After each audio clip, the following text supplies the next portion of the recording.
Comme chaque samedi, votre rendez-vous, question d'argent. Patrick Lelon est avec vous, Edwige Coupez.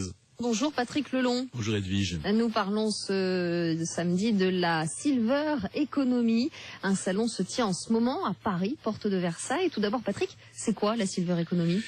Alors il y a plusieurs définitions. En fait, c'est un mot générique, une poupée russe qui comprend plusieurs fois sa déclinaison. Alors c'est l'économie liée à l'âge, c'est l'économie du vieillissement, c'est l'économie des seigneurs argentés, 2 fois argentés par leurs cheveux mais aussi par le métal blanc qu'ils détiennent. C'est l'économie des cheveux blancs, c'est l'or gris, c'est l'âge d'or et c'est l'économie des personnes âgées. Voilà toutes les définitions. Alors ça concerne à peu près combien de personnes ? On est senior à partir de quel âge ?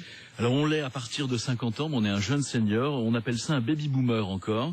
À 66 ans, là on est vraiment un jeune senior, à 70 ans un senior et à 80 années et plus on est un grand senior. Alors ce qui est intéressant, c'est de voir qui est concerné. En 2013, à 60 ans, la France comptait 15 millions de sexagénaires. Donc en 2030, pour ceux qui ont 60 ans, la France comptera 20 millions de sexagénaires et tout ça dans le monde, ça fait quand même 900 millions de personnes. Et on parle de véritable filière économique.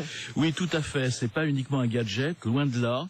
C'est la volonté de créer une véritable filière industrielle. Et il faut identifier les secteurs de cette filière. Alors il y a ce qu'on appelle l'e-autonomie maintenant, la domotique, les technologies pour l'autonomie, la robotique pour l'économie, la téléassistance, les bouquets de services et les gérons solutions et les gérons technologies.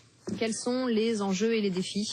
Alors, bien évidemment, ce sont des enjeux majeurs dans la mesure où c'est à la fois une source d'emploi. On pense créer, avec le développement de la Silver Economy, quelques 300 000 emplois, et une source de croissance, puisque ce sont non seulement des emplois non délocalisables, mais aussi la possibilité pour des entreprises de travailler ensemble et même de réaliser un certain nombre d'exportations.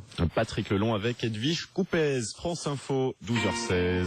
L'actualité de ce samedi, c'est la suite des hommages à Nelson Mandela, cérémonie un peu partout dans le monde, mais particulièrement en Afrique du Sud, où la population